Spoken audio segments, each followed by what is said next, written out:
ਵਾਹਿਗੁਰੂ ਜੀ ਕਾ ਖਾਲਸਾ ਸ਼੍ਰੀ ਵਾਹਿਗੁਰੂ ਜੀ ਕੀ ਫਤਿਹ। ਧੰਨ ਧੰਨ ਸੰਤ ਬਾਬਾ ਹਰਨਾਮ ਸਿੰਘ ਜੀ ਰਾਮਪੁਰ ਖੇੜੇ ਵਾਲੇ। ਏਕ ਪਿਤਾ ਏਕ ਸਕੇ ਹਮ ਬਾਰਿਕ। ਬਾਬਾ ਜੀ ਨੇ ਨਿਰਾ ਦੂਸਰਿਆਂ ਨੂੰ ਕਿਹਾ ਹੀ ਨਹੀਂ ਬਲਕਿ ਆਪਣੇ ਜੀਵਨ ਵਿੱਚ ਘਟਾ ਕੇ ਵੀ ਦੱਸਿਆ ਹੈ। ਇੱਕ ਵਾਰੀ ਬਾਬਾ ਜੀ ਬਾਬਾ ਸੇਵਾ ਸਿੰਘ ਜੀ ਅਤੇ ਬਾਬਾ ਜੀ ਦੀ ਜੀਪ ਦਾ ਡਰਾਈਵਰ ਭਾਈ ਮਹਿੰਦਰ ਸਿੰਘ ਜੀ ਸ਼੍ਰੀ ਅਨੰਦਪੁਰ ਸਾਹਿਬ ਨੂੰ ਜਾ ਰਹੇ ਸਨ।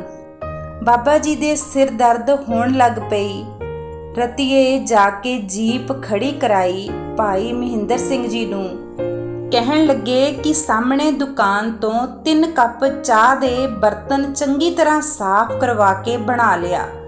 ਕੱਪਾਂ ਨੂੰ ਗਰਮ ਪਾਣੀ ਨਾਲ ਆਪ ਧੋ ਲੈਣਾ। ਭਾਈ ਮਹਿੰਦਰ ਸਿੰਘ ਜੀ ਗਏ ਤੇ 3 ਕੱਪ ਚਾਹ ਦੇ ਬਣਵਾ ਕੇ ਲੈ ਆਏ। ਬਾਬਾ ਜੀ ਅਤੇ ਦਾਸ ਨੇ ਚਾਹ ਛਕ ਲਈ। ਭਾਈ ਮਹਿੰਦਰ ਸਿੰਘ ਜੀ ਅਜੇ ਥੋੜੀ ਜਿਹੀ ਹੀ ਚਾਹ ਪੀਤੀ ਸੀ ਕਿ ਕੱਪ ਰੱਖ ਕੇ ਜੀਪ ਦੇ ਟਾਇਰ ਵੇਖਣ ਲੱਗ ਪਏ। ਜਦੋਂ ਟਾਇਰ ਦੇਖ ਕੇ ਭਾਈ ਮਹਿੰਦਰ ਸਿੰਘ ਜੀ ਬਾਕੀ ਚਾਹ ਪੀਣ ਲੱਗਾ ਤਾਂ ਬਾਬਾ ਜੀ ਕਹਿਣ ਲੱਗੇ ਕਿ ਜਵਾਨ ਠਹਿਰੀ, ਮੈਂ ਸਿਰ ਦਰਦ ਦੀ ਗੋਲੀ ਖਾਣੀ ਸੀ, ਉਸ ਦਾ ਤਾਂ ਚੇਤਾ ਹੀ ਭੁੱਲ ਗਿਆ। ਮੈਨੂੰ 1 ਘੁੱਟ ਚਾਹ ਦਾ ਆਪਣੇ ਕੱਪ ਚੋਂ ਦੇ ਦੇ। ਮਹਿੰਦਰ ਸਿੰਘ ਜੀ ਕਹਿਣ ਲੱਗੇ ਕਿ ਬਾਬਾ ਜੀ ਚਾਹ 1 ਕੱਪ ਹੋਰ ਬਣਵਾ ਲੈਂਦਾ ਹਾਂ, ਇਹ ਚਾਹ ਮੇਰੀ ਝੂਠੀ ਹੈ। ਬਾਬਾ ਜੀ ਕਹਿਣ ਲੱਗੇ 1 ਘੁੱਟ ਚਾਹ ਵਾਸਤੇ ਹੁਣ ਹੋਰ 8 ਆਨੇ ਖਰਚਾਂਗੇ, ਤੈਨੂੰ ਕਿਹੜਾ ਘਾਟਾ ਪੈ ਚੱਲਿਆ ਹੈ।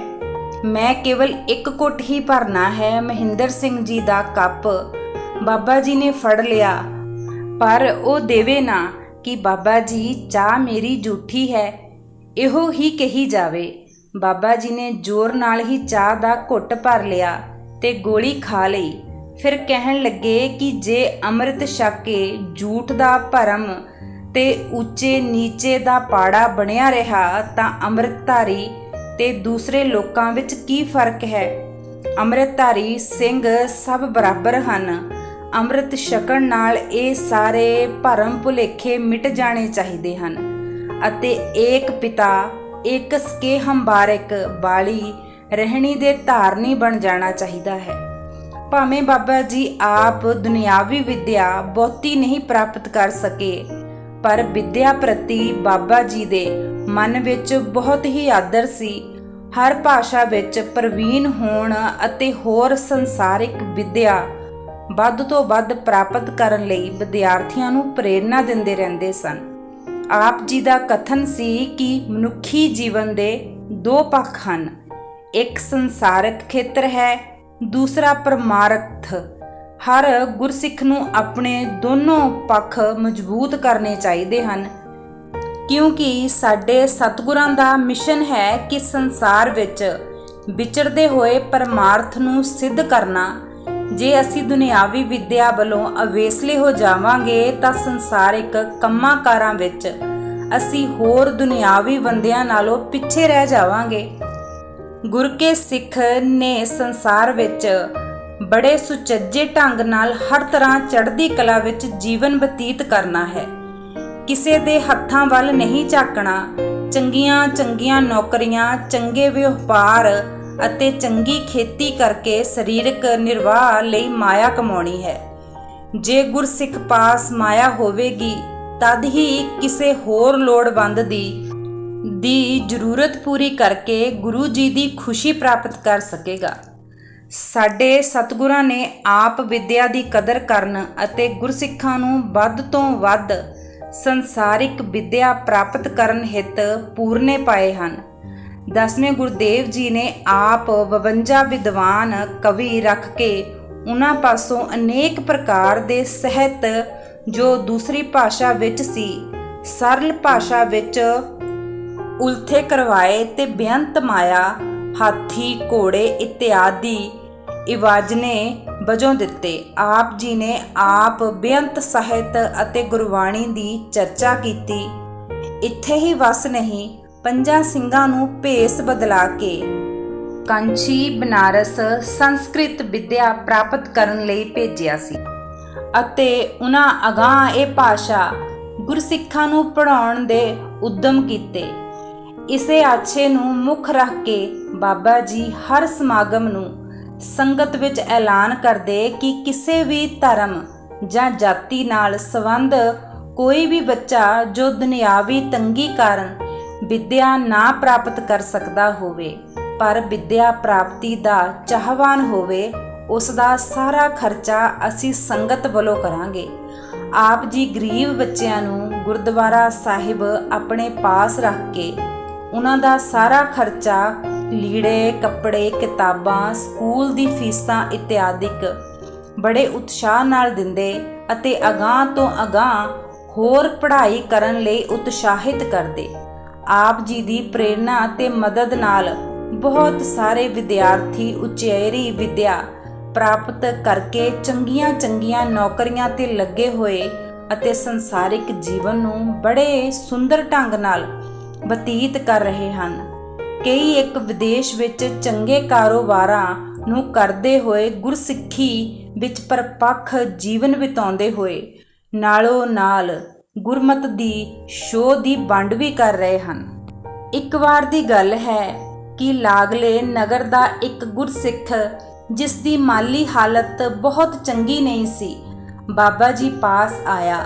ਬਾਬਾ ਜੀ ਪਾਸ ਹੋਰ ਸੰਗਤ ਬੈਠੀ ਹੋਈ ਸੀ। ਗੁਰਮਤਿ ਦੇ ਬਚਨ ਵਿਲਾਸ ਚੱਲ ਰਹੇ ਸਨ। ਉਸ ਪ੍ਰੇਮੀ ਦੇ 3 ਬੱਚੇ, ਜਿਨ੍ਹਾਂ ਦੇ ਵਸਤਰ ਫਟੇ ਹੋਏ ਸਨ, ਵੀ ਉੱਥੇ ਆ ਗਏ। ਉਹ ਛੋਟੇ ਬੱਚੇ ਪਿਤਾ ਜੀ ਕਰਕੇ ਉਸ ਪ੍ਰੇਮੀ ਦੇ ਕੋਲ ਆ ਬੈਠੇ, ਪਰ ਉਹ ਗੁਰਮੁਖ ਆਪਣੇ ਆਪ ਵਿੱਚ ਸ਼ਰਮ ਮਹਿਸੂਸ ਕਰੇ ਕਿ ਇਹਨਾਂ ਦੇ ਕੱਪੜੇ ਪਾਟੇ ਹੋਏ ਹਨ ਅਤੇ ਮੈਲੇ ਕੁਚੈਲੇ ਹਨ। ਉਸਨੇ ਉਹਨਾਂ ਵੱਲ ਧਿਆਨ ਨਾ ਦਿੱਤਾ।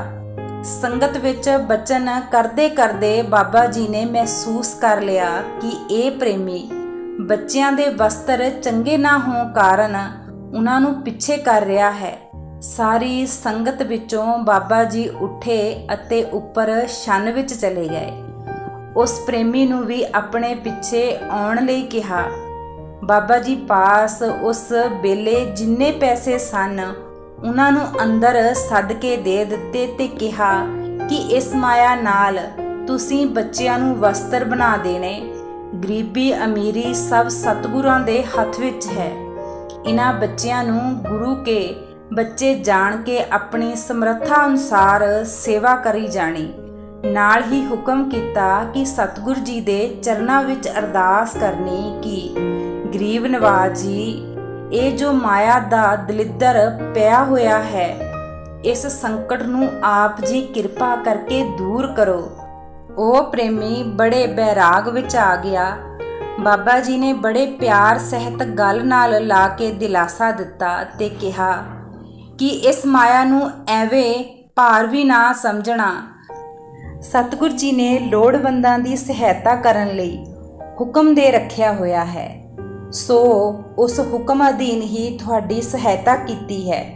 ਜਦੋਂ ਸਤਿਗੁਰ ਜੀ ਤੁਹਾਨੂੰ ਸਮਰੱਥਾ ਦੇਣਗੇ, ਤੁਸੀਂ ਹੋਰ ਲੋੜਵੰਦਾਂ ਦੀ ਜਿੰਨੀ ਮਰਜ਼ੀ ਸਹਾਇਤਾ ਕਰੀ ਜਾਇਓ। ਸੋ ਬਾਬਾ ਜੀ ਦੇ ਆਸ਼ੀਰਵਾਦ ਤੇ ਸਤਿਗੁਰਾਂ ਦੀ ਮਿਹਰ ਸਦਕਾ ਹੁਣ ਉਸ ਪ੍ਰੇਮੀ ਦੀਆਂ ਬੱਸਾਂ ਚੱਲ ਰਹੀਆਂ ਹਨ। ਜੇ ਇਹੋ ਜਿਹੀਆਂ ਹੋਰ ਘਟਨਾਵਾਂ ਲਿਖਣ ਲੱਗੀਏ ਤਾਂ ਗ੍ਰੰਥ ਬਹੁਤ ਵੱਡਾ ਬਣ ਜਾਵੇਗਾ। ਆਪ ਜੀ ਆਪਣੇ ਪਾਸ ਕਾਫੀ ਸਾਰੇ ਸਵੈਟਰ, ਗਰਮ ਕੋਟੀਆਂ ਅਤੇ ਹੋਰ ਲੀੜੇ ਕੱਪੜੇ ਲਿਆ ਕੇ ਰੱਖ ਛੱਡਦੇ। ਜੋ ਵੀ ਬੱਚਾ ਜਾਂ ਵਡੇਰਾ ਲੋੜਵੰਦ ਵੇਖਦੇ, ਬਿਨਾਂ ਉਸ ਦੀ ਮੰਗ ਦੇ ਗਰਮ ਕੋਟੀ, ਸਵੈਟਰ ਜਾਂ ਹੋਰ ਵਸਤਰ ਉਸ ਨੂੰ ਦੇ ਦਿੰਦੇ। ਅਗਾਂਹ ਲਈ ਵੀ ਕਹਿੰਦੇ ਕਿ ਜਦੋਂ ਹੋਰ ਲੋੜ ਹੋਵੇ ਬਿਨਾਂ ਝਿਜਕ ਆ ਕੇ ਲੈ ਜਾਵੀ। ਇਸੇ ਪ੍ਰਕਾਰ ਜੋ ਅੰਮ੍ਰਿਤਧਾਰੀ ਸਿੱਖ ਮਾਇਆ ਖਰਚਣ ਤੋਂ ਅਸਮਰਥ ਹੁੰਦੇ, ਉਹਨਾਂ ਨੂੰ ਖੁੱਲ੍ਹ ਦੇ ਰੱਖੀ ਸੀ ਕਿ ਕਿਸੇ ਵੀ ਕਕਾਰ ਦੀ ਲੋੜ ਹੋਵੇ ਬਿਨਾਂ ਝਿਜਕ ਆ ਕੇ ਲੈ ਜਾਣਾ। ਇਸ ਤਰ੍ਹਾਂ ਦੇ ਦਾਨੀ ਸੀ ਸੰਤ ਬਾਬਾ ਹਰਨਾਮ ਸਿੰਘ ਜੀ। ਆਪ ਜੀ ਸਾਰੇ ਹੀ ਵਾਹਿਗੁਰੂ ਜੀ ਦਾ ਨਾਮ ਜ਼ਰੂਰ ਜਪਿਆ ਕਰੋ। ਵਾਹਿਗੁਰੂ ਜੀ ਕਾ ਖਾਲਸਾ, ਸ਼੍ਰੀ ਵਾਹਿਗੁਰੂ ਜੀ ਕੀ ਫਤਿਹ।